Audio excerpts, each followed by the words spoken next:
So carrying on here, it is now evening of my Wednesday.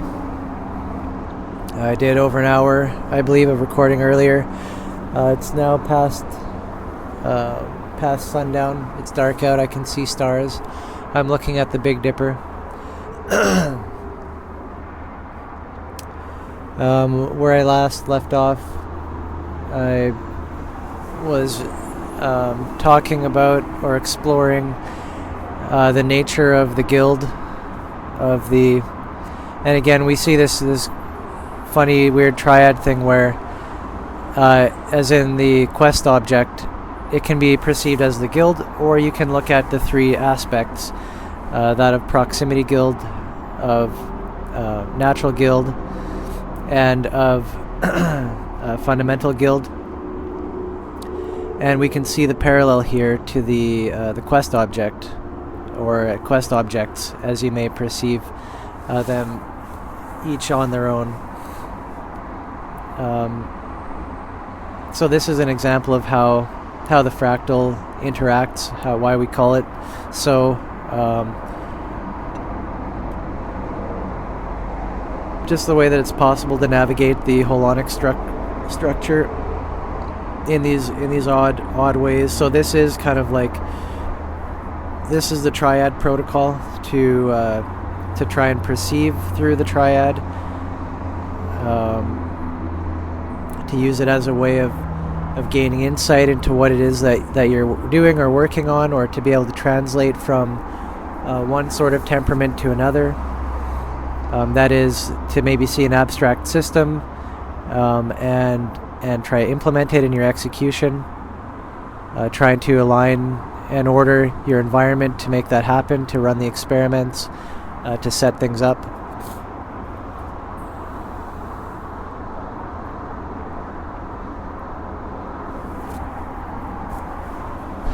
So that's the guild. I also discussed regarding participation in the guild and how it can be destructive. In other words, if it's not being utilized in a way that feeds forward in this feedback operation of increasing coherence over time, if you're not doing that, you're stagnating, and you'll find that at each level you're going to have maybe major or archetypal difficulties, as what I described in the case of participation without growth leading to hypocrisy. So in other words, you accumulate the body of knowledge, you accumulate the laws, the rules, but never getting past to that point in coherence where you're more actively and aware of the feedback protocol, to be putting these models into use and to trying them out and testing them. Most importantly, testing them, not just taking things at fiat value, but testing them and putting them through your own experience. And what else can we do to verify the truth in anything but to set up these experiments that will allow truth to unfold and see how it compares with our model. Okay, so this is kind of, I guess, a phenomenological approach, in that we're concerned about with the direct experience and the ways of categorizing and looking at direct experience, and realizing that these categories are subject to change and to reperception, recognition.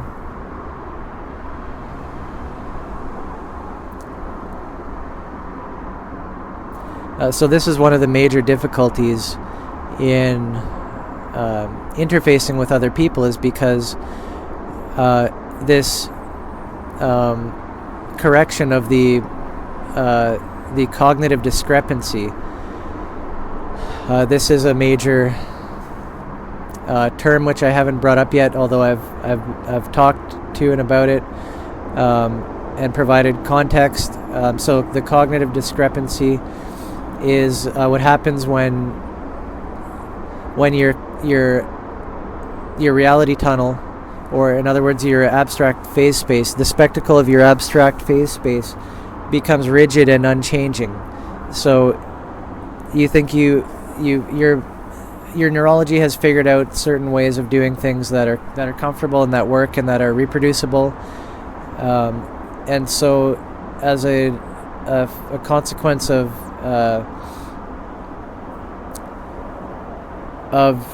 just the natural survival mechanism is to that we get very used to and comfortable in these patterns, and what has worked in the past, the mind kind of assumes as will work in the future. Mind here, I'm just equating with the neurological operating system.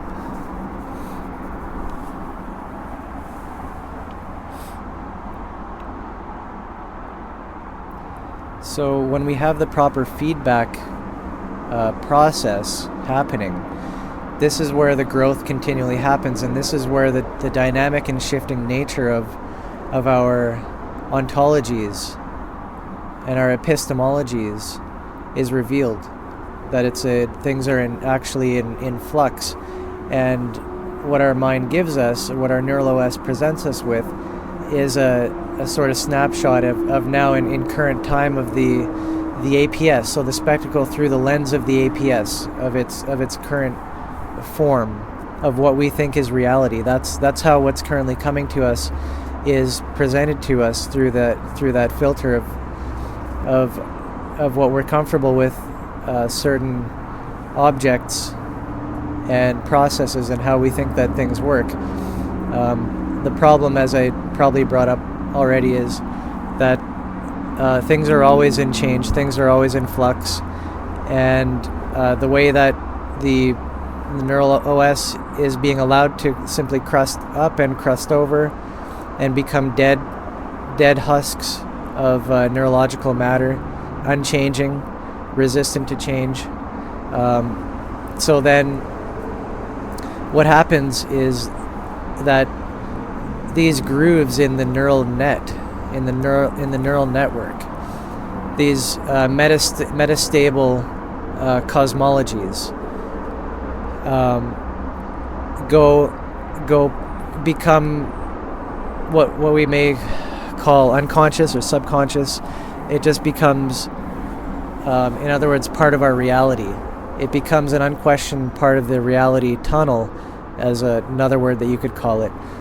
So the reality tunnel is the spectacle through the lens of the APS, especially in a case where the APS has not realized yet that it's an APS. So in other words, the content of the APS in these shifts in coherence. So in a shift to coherence to a membership in the guild, you're having a much more functional relationship with the APS because it's modeled itself, because it's becoming aware of itself. It's realizing that it's a part of perception, a part of cognition, a part of using your mind that's always with you. It's always in the background. And so the APS itself is crusting over, but also there are parts of it that we never even knew about, which we never encountered. So now you may, by reading or listening to this, encounter the concept of the APS, of having a semi-timeless cosmos of what you think is real being presented to you, your current experience of reality right now that is coming in through your senses, to meet your senses, what you see, symbols and hearing symbols in word format, oral or text.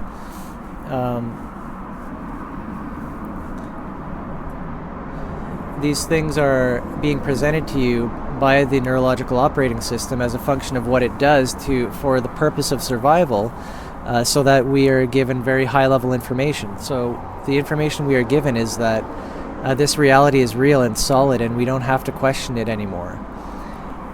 This is the cognitive discrepancy, because we then see a solidity, a very much solidity to objects, and a thinking that they have substance in and of themselves, that this problem of meaning doesn't exist, whatever I've had to describe to you so far is almost like a buckshot or scatter shot, a lightning bolt path through just so many potential ways to get lost off the path.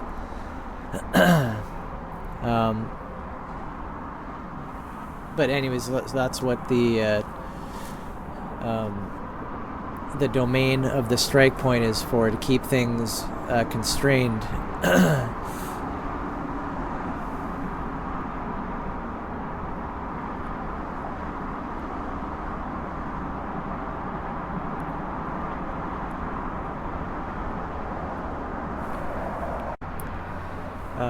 So probably going off into a bit of another topic, but I had been thinking a bit more about how this media expression is unfolding, and it may end up being a book. Just now that I've been thinking about it today, and I know that some books are made out of lectures, for example. So I mean, this whole thing could be used as the skeleton of and the meat of part of this book. So I'm already at probably 7 or 8 hours right now. By the end of the night, it's going to be over 8 hours of talking, which I think at 100 words per minute, I think is pretty slow talking. I'm not sure if I'm there. Maybe I might be more, but I think that was it 6,000? No. So 8 hours, yeah, right. So times 60. Anyways, I think we're at about a word count of maybe 40,000, 45,000, potentially more. By the end of the night, maybe 50,000. So this is already the size of a small book, and I kind of like this, what I've done so far, as an introduction, just kind of filling out a whole bunch of context, whatever comes off the top of my head. I was thinking earlier about so maybe having some different sections, as I was saying, that this could unfold in a number of stages, so to speak. So the first stage is really just keep talking until I'm finally exhausted with this in the context of this strike point domain. So that still seems to be going. At around 4 hours, I thought, wow, I packed a lot in, and probably another 4 hours and that's it. But now I'm thinking probably it's another 4 hours. I don't know, even just to do the first exhaustion. And then I was thinking that if I can get this automatically transcribed, that would be awesome, or at least not too bad transcribed, and again put into a document and maybe collaboratively edited, just to help share the workload of that, just reading over and making sure there's no spelling mistakes. Most of it's going to be obvious stuff to correct. Other stuff, it may be someone may have to ask me, or may want to ask me for clarification at a certain point. But the idea is to get this entire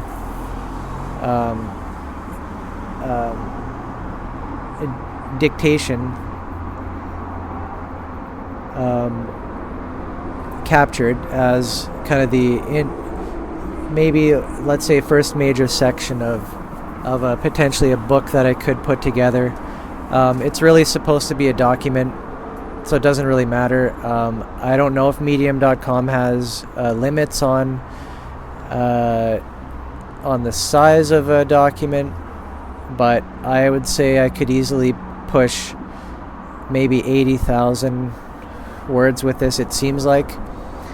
Because as I was saying, so a number of different sections I was thinking of. I already mentioned a question and answer, or a feedback section, where people bring things up as they read it, and I just as quickly as I can speak to it, as I have been in these recordings. So there's a couple other sections to this, potentially, or what I have on my plate currently as a program here that I'm working with, as in a guided or directed unfolding. So I guess I'm just giving some context into the nature of what I'm doing. That it's really being developed as I speak, because again I'm able to use the body as context and just think about any aspect that I choose, and just start unfolding the fractal at that area. So anyways, one other section I was thinking of, I believe I mentioned it, was the to go through my library of books and find the topics that are within the domain of this strike point, which I have a lot of books that are probably, well, anyways, I ordered a lot of books this year, mostly used, but I still end up spending a lot of money, which I can't really afford, accumulating a bit of credit card debt and stuff like that, which is not good, but maintaining my job, which is a good steady supply of money, as well as with my wife working. It's nice, things are good, and I am thankful that I have the free time right now to be able to dictate this media expression. And anyways, to iterate yet another cycle of something that's given me a lot of satisfaction, which is my previous writing projects, just what I've done in the past with, first it came out like a lot of crowdfunding type writing about crowdfunding. I can't remember what I called that series, Crypto Town or something. No, I don't know, maybe, whatever. That was some of my earliest attempts documented. So the whole time through, like, I'm just trying to speak with authority so that people will, if they know any better, they're going to tell me what they think about that. So this is a fairly difficult part of expression. Expression of the kind that I'm doing, where you can just keep going and going, in the context of the body. A difficult part of that is having people who interpret it, as in others, well, they're used to participation. In other words, they're used to being given orders and thus being suspicious of being told anything without coming with the proper authentication, identity-based, whatever, relations, agent-based, GovCorp, all that stuff.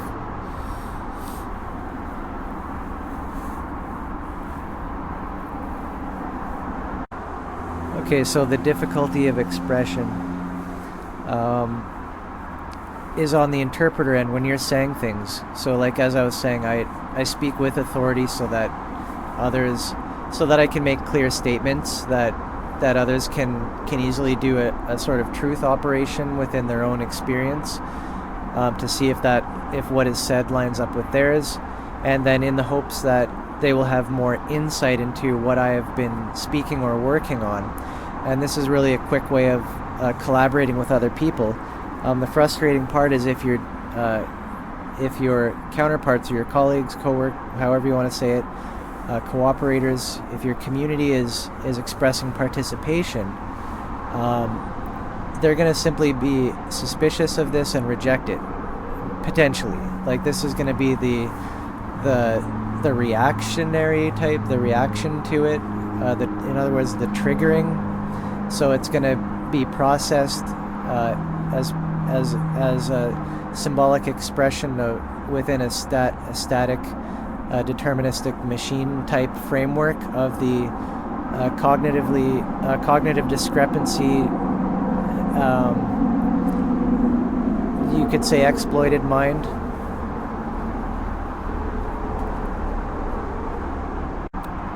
So it's more of an annoyance than anything else that people will simply often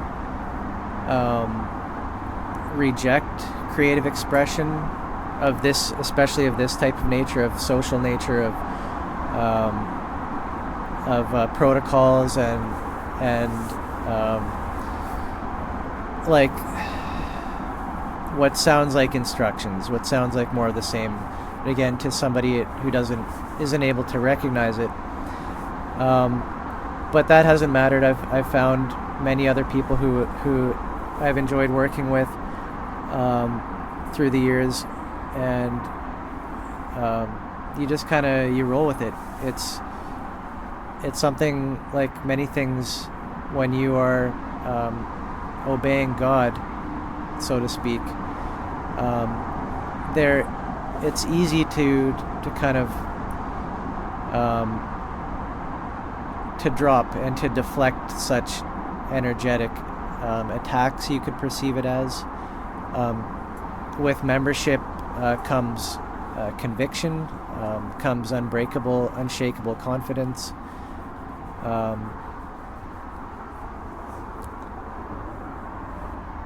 So that's a bit of a difficulty in making expressions such as what I'm doing right now, because many people don't get it. But again, like I said, I'm trying to make this piece as potentially relevant to people as possible, as recognizable. I'm attempting to intersect as many narratives as possible.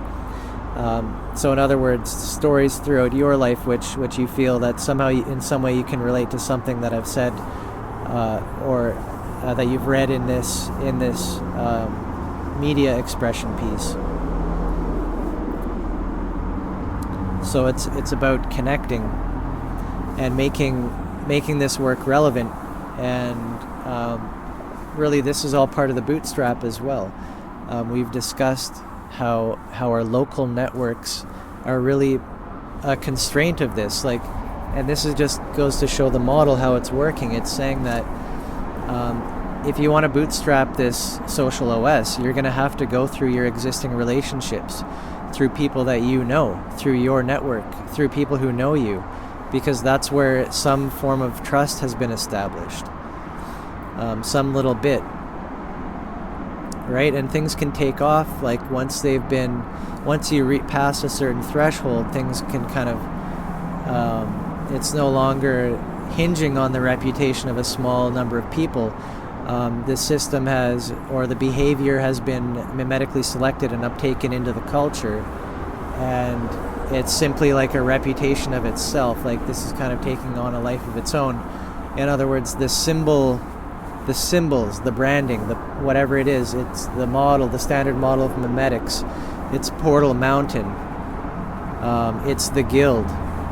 Whatever one of these symbols hits enough people, it becomes recognizable, and this, I guess, would be entering a different phase of its life when it's kind of really out of control of the initial seeding proximity guilds, which are trying to bootstrap the model itself by iterating the model and trying to get people to do feedback and community together.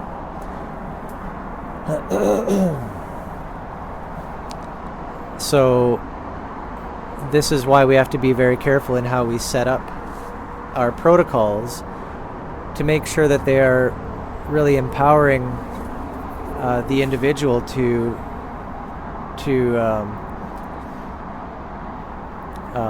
relate to themselves and to others in a way that's not alienating. Relate in a way that is a communion between your mind and your body, or otherwise said, a communion between your mind and your heart, or otherwise said, a communion between yourself and God.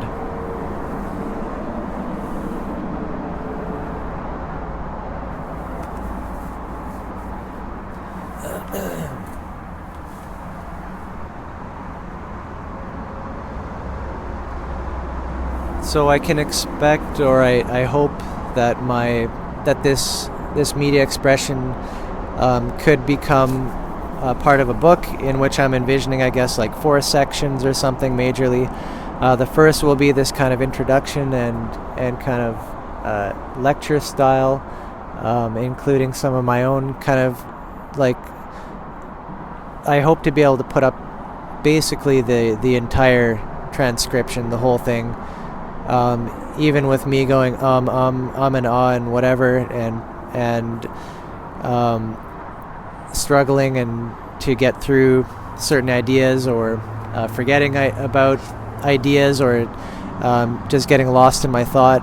As often happens, I race forward past what I'm talking about, and I can forget. But right now I'm talking about the piece, which could turn into a book, having maybe, I think, did I say 4 sections? One being this initial dialogue, which we're at about 8 hours now, or this monologue, rather, this lecture. So then I envision probably next going through my library, and so first off selecting out all the books which are within the scope, or as I've called it, the domain, the strike point domain, and then go through each book. And although I haven't read most of them, at least I can probably address the table of contents and a bit about why I got it, and then start to envision some rudimentary protocols that I would like to get out of these books, like what protocols I'd like to start to fill, or what I expect to be able to find in those books. What area of behavior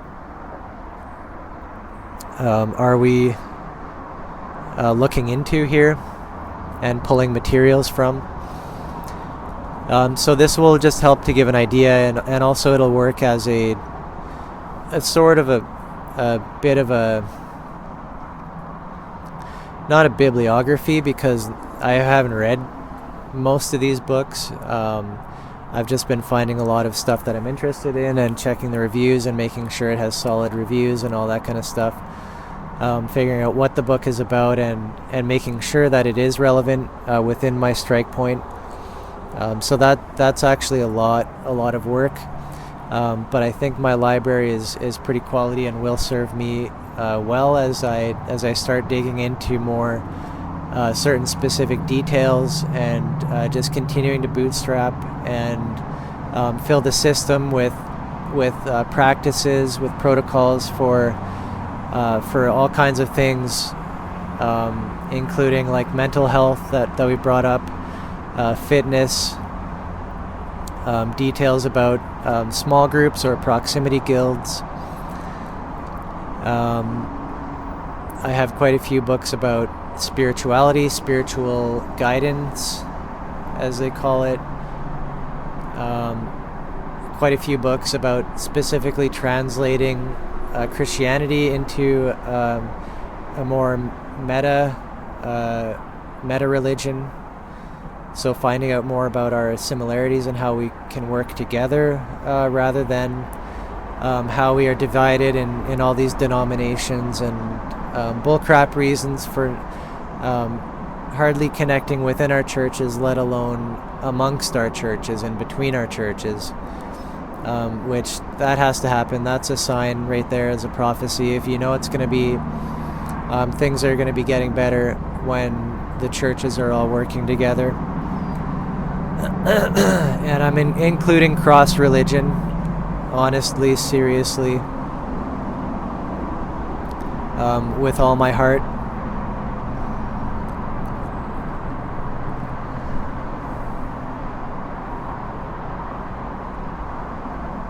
So going through the library, I may present the books in order of which, in order that I've generally gone through this arc, the arc of this strike point domain. Oh, it's getting a little bit cold out here. It's also pretty late. How much time do I have on my recording? I'm just going to check here. Okay, so we got about half hour left of recording time before I need to just quickly go back and delete some really old files off of this MP3 recorder. Just FYI,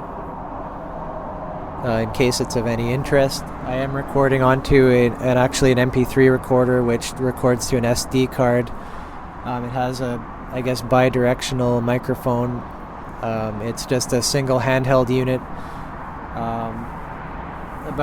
about as tall as a phone, but kind of just more of a chunky cylinder, whatever.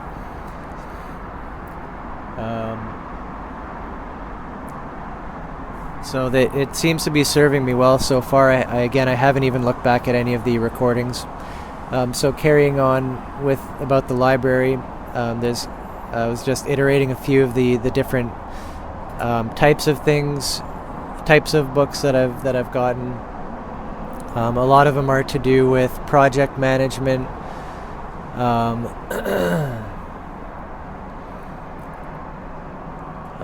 Let's see what else. Some about holacracy, like the methods of organization, which are more harmonious and isomorphic.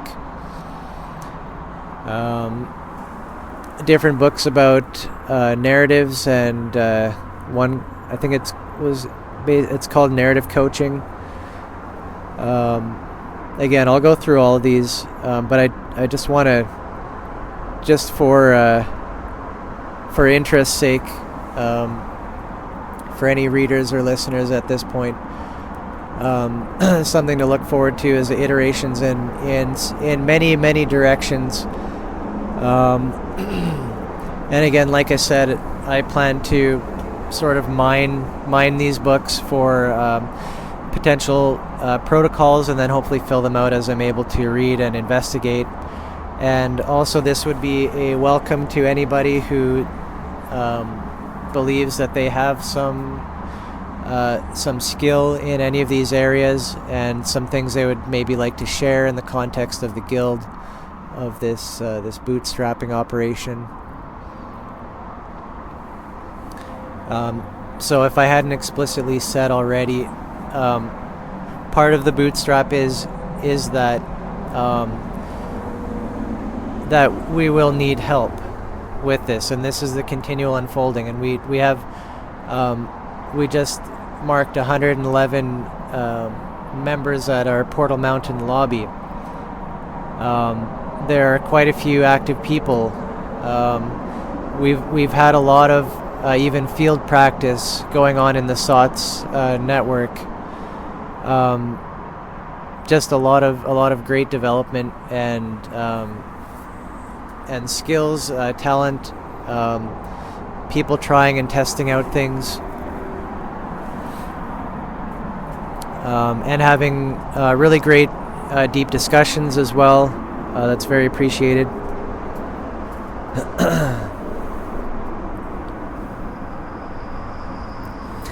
So again, if I hadn't made it explicit, I do hope to involve other people, and so that's why I put in little, I guess, hooks like this to say that if you want to work on, so this would be working in the natural guilds.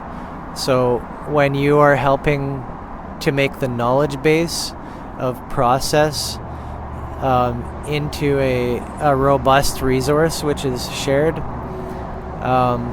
you are working on the natural guilds themselves, you could say.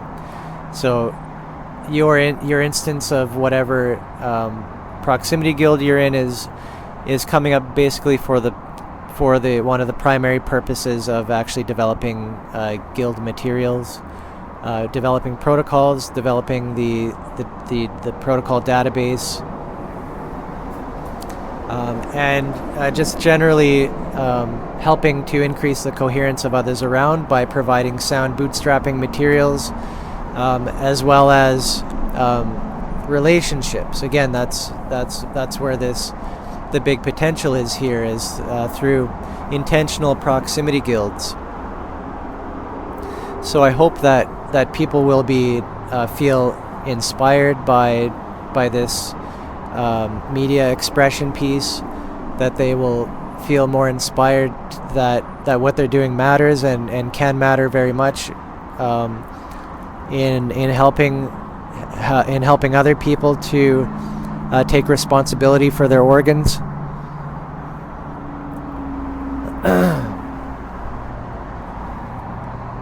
Which kind of sounds like a funny expression, and at first glance seems kind of sad that you would have to remind people to take care of their organs. But it is a fact that we have to be reminded, we have to be taught. We are born innocent, we are also born ignorant.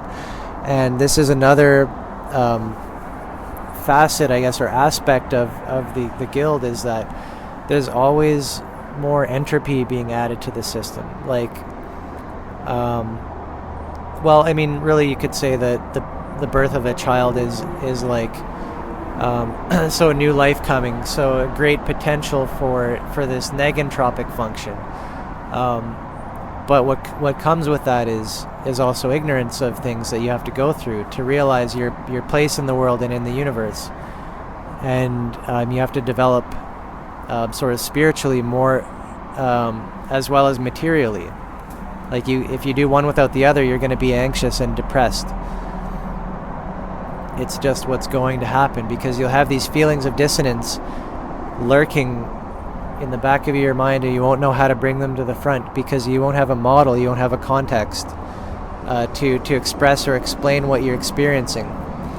So this is what the model helps with, which we are bootstrapping. So to give the kind of experiences that lead towards insight and towards inner looking and inner experience. And so this is what the kind of interactions that we should be having and sharing with each other if we want to increase coherence and increase the force of life and increase order around us, make things better for us.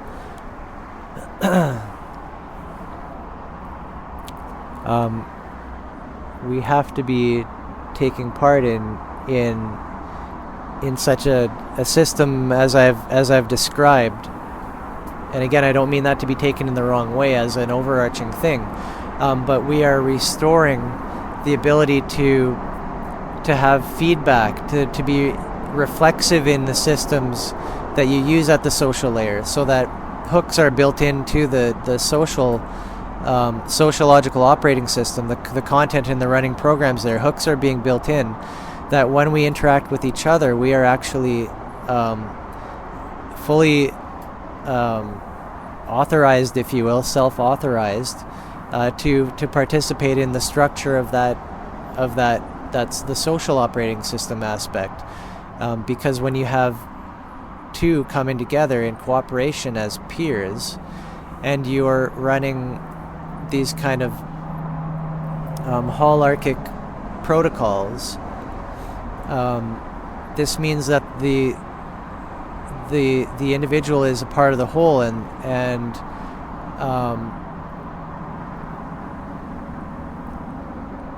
not a separate, and the whole is within the individual. Okay, there we go. That's the loop. The individual is in the whole of society, and the whole of society is within the individual. So meditate on that one. When this is acknowledged in protocol, what it means is, again, these interactions, when you come up and interact with each other, you are having full administrative rights over the system that's being used. Right? So if we can take responsibility and figure out how to articulate these organs in a way that it's going to be reflexive,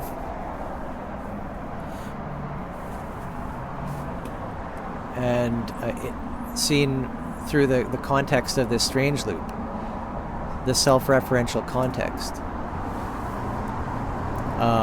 then these systems will be fundamentally different from the way that we do the state today, what we call the state. These kind of bigger than any one person. So any kind of corporation, so a group or connection of people for a purpose, some of which just so happen to be governance or government. So GovCorp, that's where that comes from. They're both just the same type of thing, which is why they interact so well with each other.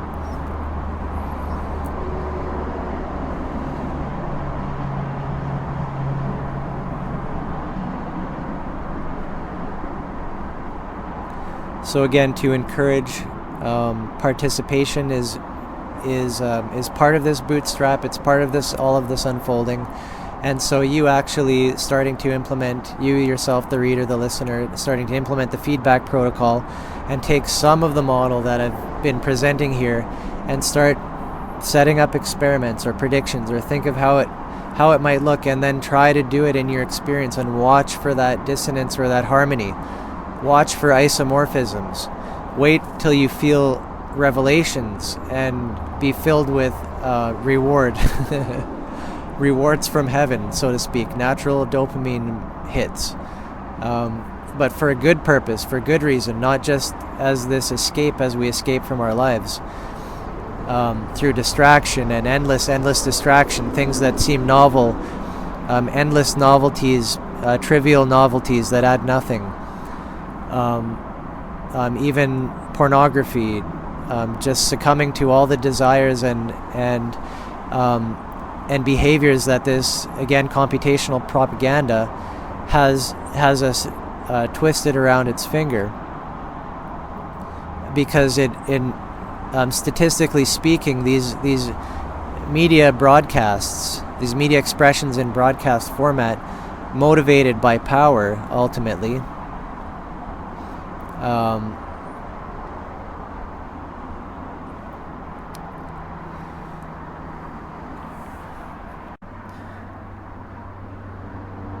these broadcast media expressions are so fundamentally different from the types of interactions that one would have between equals.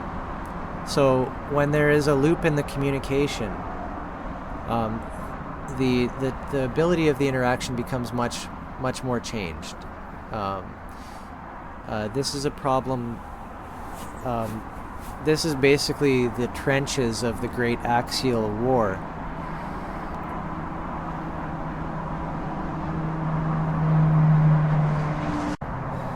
So the trenches are all of these relations to centralized media figures in these really polarized, one-way, unidirectional interactions. So this is a far extent of the environment speaking our own symbols back at us in a way that's more or less a one-way command structure. Like there's no negotiating or talking with the television. All you can do is be subject to the computational propaganda, and it's there in every form, every channel, in just imperceptible ways, in some ways more overt and some ways more damaging than others. But essentially that whole form of communication, mass broadcast, is not conducive to a good relationship. It's a one-way relationship, right? So these are the trenches of the great axial war that we have to try and take our media back and try to relate to each other properly. Like even if I create a book or whatever,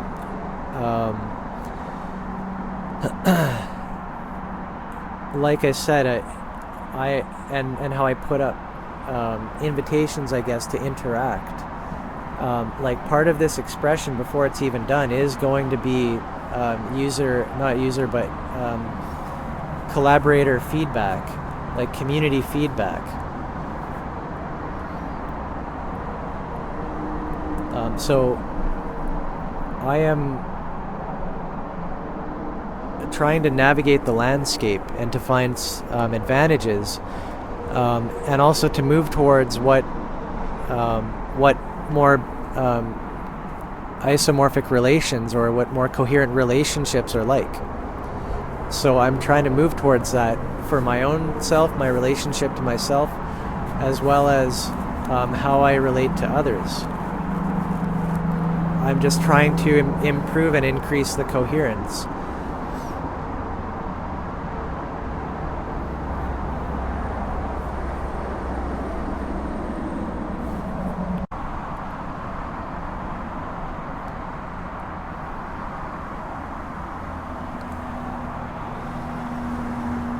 So again, part of this bootstrapping is that we are trying to connect with each other. The whole context has to be brought up all at once, made out of the entire economy out of whole cloth. And this is a challenge, but this is just, I guess, the reality of it, the constraint of the body. A vision or an image of the whole operating system has to be there before one can intentionally demonstrate its use to others. Now, again, like I said earlier, luckily people have managed to find their own coherence, and again, this is a function of life. The problem being when you get crusted up and stop adapting, and this is where the cognitive discrepancy kicks in, and really it becomes your reality. Unconsciously, what our experiences have shaped what we think that reality is, and how everything works. And so there's an aspect or a portion of this, or a part of this journey, which is somewhat blowing up. I guess I was calling this icebreaker protocol. So just breaking apart certain patterns that don't seem healthy, or looking deeper into certain patterns.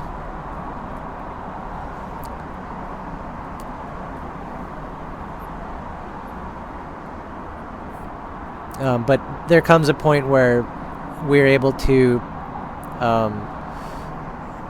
really have a revelation regarding this seeming solidity to reality, if you will, and we sort of break into a more pure potentiality out of the completely irrational mind. And then, part of this is like being able to see or understand how logic is emergent from analogic or analogy, or in other words, what you think something was like before. So when you were a very young child, a baby even, you started building your first experiences, and then whatever you learned from that was connecting these pieces together, this plus this and that, and building your cosmos, your cosmology. So all through life, you keep getting older, and these analogy chains keep building up, I guess. I don't know how the structure of it, however you would say, but basically, even our most complicated concepts that we can think of and explain, they come down to, if we are to dissect the meaning of what we are explaining to people, really what it is a whole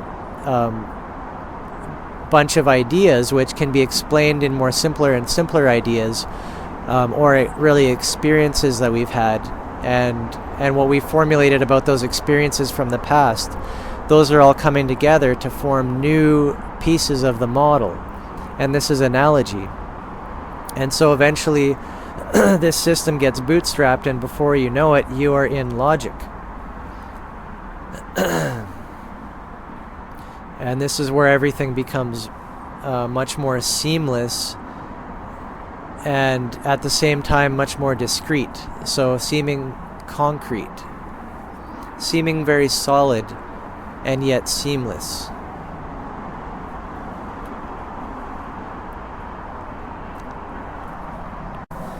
So, as I think is probably I'm sure somewhere clearly explained in the documents, or at least one of the charts, which I can go over later. The cognitive discrepancy is taking this this perceptual triad related to the triad protocol, the perceptual triad of archetype model guild, and taking that window and shifting it up the stack so that your archetype is now the abstract. That becomes the reality, the ultimate rules of your reality, of your experience. Meanwhile, it's actually the mimetic where that's happening. But so the cognitive discrepancy is a shift of that window, that triadic perception, to so the archetype becoming, so the abstract becoming the archetype, the concrete becoming the model, and the shared layer becoming the guild.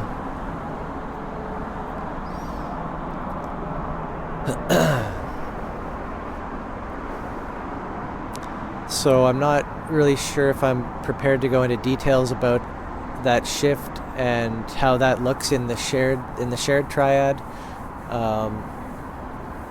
where we have so like equivalent to fiat, corporate, and state. So these are like kind of the externalizations, the symbolic instances, the social operating system, what we call out there.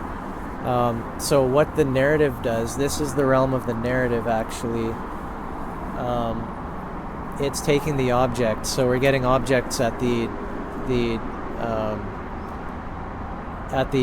concrete layer. We're getting objects, and again, this is within the neurological OS triad, the perceptual triad of mimetic,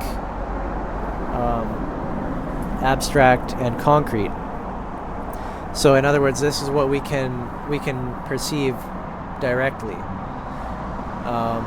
So we see change over time in objects. There's an object that compares a past object with a present object, and that object is representing the change over time.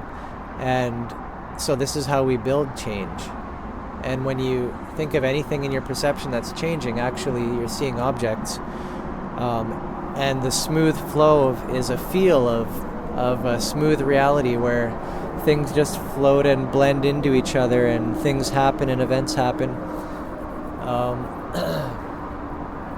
But this would be a result of looking into the phenomenology. So the model claims that the triadic, the perception triads within the neural OS, so the mimetic, abstract, and concrete, can be directly and or sort of indirectly experienced or experimented with. So what you do is you realize you always have the concrete, there's always an object, there's always something coming into your current change over time narrative, your story of change over time. Some object is coming into that. In this case, it's a thought object, which is simply a container for an abstraction object. And so that would be the first step to build up to see abstractions as a function of the mind within of course a concrete object or objects of composing a thought about it. And then yet again so that's creating an isomorphism, an experienced isomorphism, down layers towards more fundamental. So from the concrete we're building down into the abstract, and once more we can align that abstractions and fill them with content of the mimetic layer. So again, making a sort of another revelation possible, another experiment you can set up, in which case in a moment of thought you have successfully aligned the neurological operating system into a state where there's an object in current thought which is isomorphic with an abstraction. So this is a navigation of a type, and the type of thing is that you're getting around is the actual meta rules or meta details of the system itself, of the interaction between that abstract and concrete. So really setting up this whole thought process is not an easy task necessarily, but these will come naturally as just insights by watching and observing how the guild works. And at first you'll simply gain awareness of these things, and then you'll actively try to experiment with them, and then you will gain discipline in executing protocols, let's say, related.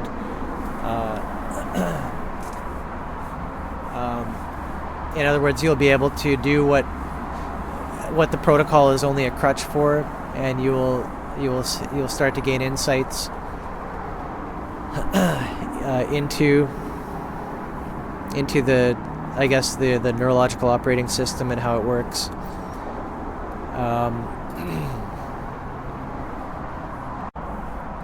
So I guess the reason the context that I bring that up is that I'd like community participation with this. And again, the fractal, the lightning strike goes in all directions, so many different ways.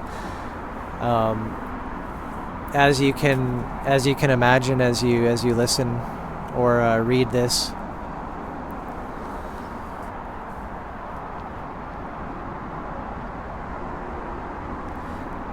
So I guess just finishing up the thought about the format of this book, giving more, I guess, just notes and details about to gather or glean my own processes here. So we have first off this strike point exhaustion. Then we have hopefully, so I'll be able to automatically transcribe, get a transcript out for people to start devouring and hopefully collaborating on spelling mistakes and errors and such from the transcription.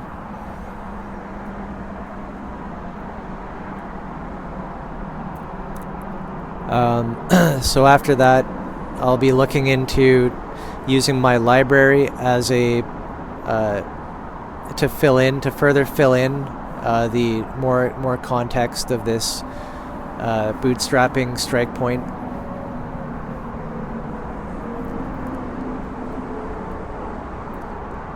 And I should be able to iterate out what I hope to get from each book, and potentially a small set of rudimentary or initial protocols, which I might expect to further develop if I read that particular book.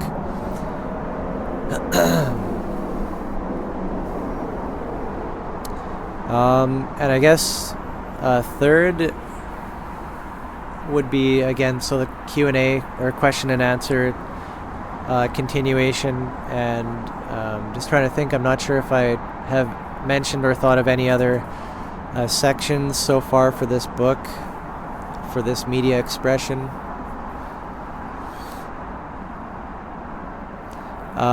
Yeah, one more thing, I guess I was going to go over the charts as well. So that's maybe that. Yeah, I will do that. I'll treat my charts or all the charts that we've created as another sort of library of sorts of topics for discussion. So again, I'm gonna take every chart, even if I just give it the quickest of possible mentions, and maybe even list off its content at the very least. I should be able to give some metadata, like the context and how I might think that it's going to be used. So I'll also go through all of the charts. I don't know how many there are, maybe 15 or 20 relevant images or charts. So yeah, that would be the third section, and then fourth would probably be the Q&A. And hopefully I can, just as I go along, keep utilizing this dictate protocol to iterate what parts that I need to go into more detail, and to fix up and to put together the next sections. And I don't think I can give a timeline at this point. Again, I'm over 8 hours, probably 8.5 by now. And I think I could go maybe, I don't know, another 3 hours. I'm not sure about that. There are definitely some sections that I could get into, but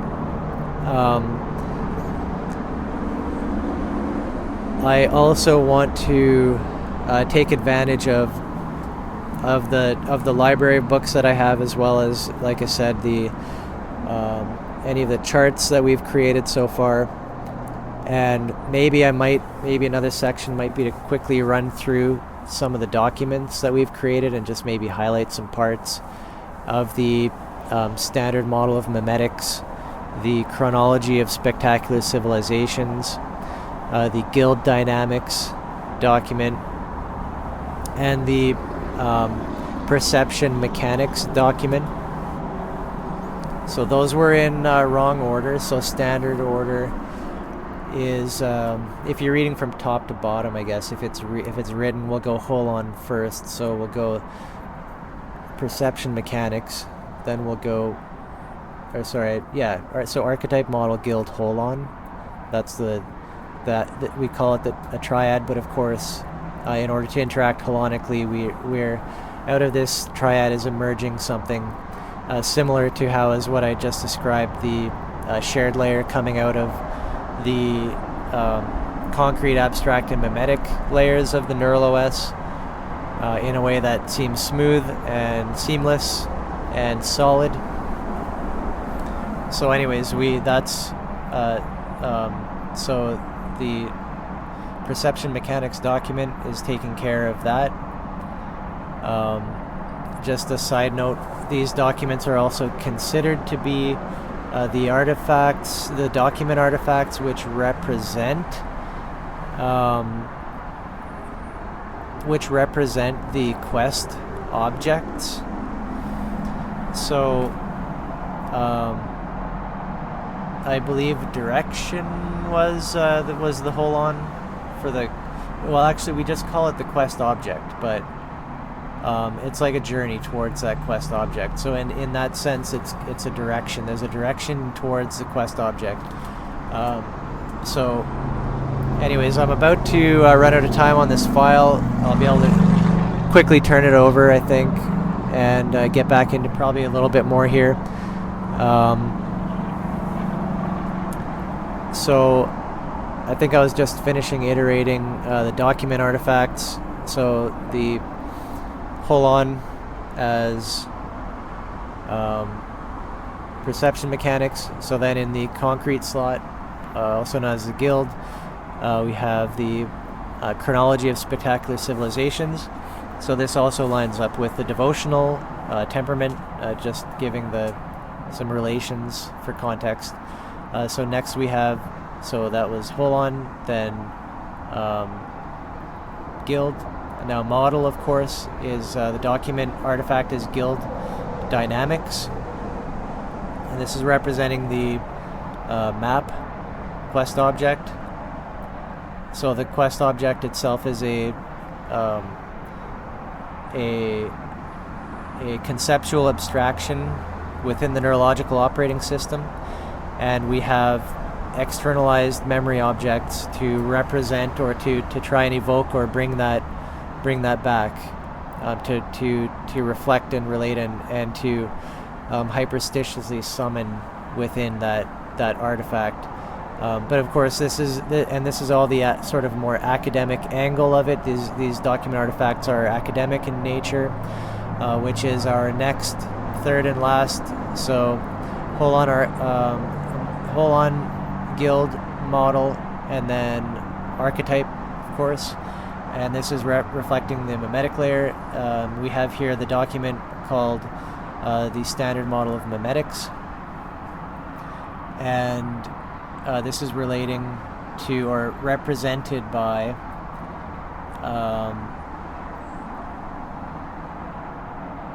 so the guide, or the field guide is what's being represented. The field guide is the quest object, which is there to in an externalized memory artifact or object to reflect and point back to the